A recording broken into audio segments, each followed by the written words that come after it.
Balenga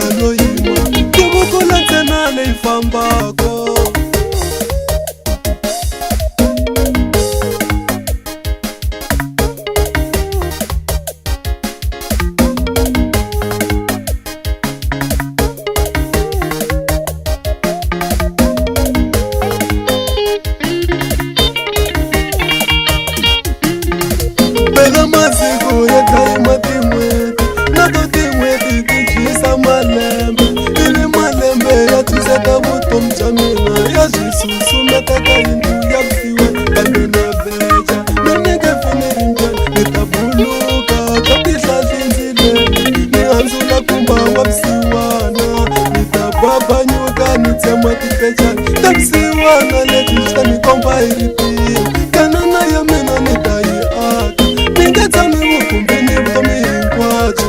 ni nge pfumeleli vusiwana byi ni fuma no la ku humelela va ni langusile xiyimo xa mina xi nga tshamisi swona xikwembu xa mina xi ta xi hundzuluxa papa ni tekeli ta pfula va ni langusile a xi nga tshamisi swona xiyimo xa mina a xi nga tshamisi swona xiyimo xa mina a xi nga tshamisi swona muti lowu wu ta hundzuluka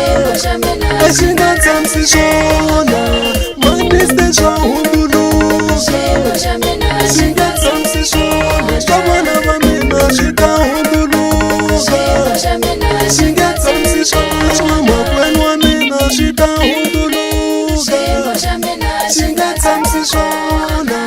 leswi xi la ku hundzuluka tshamisi swona manise swa hundzuluka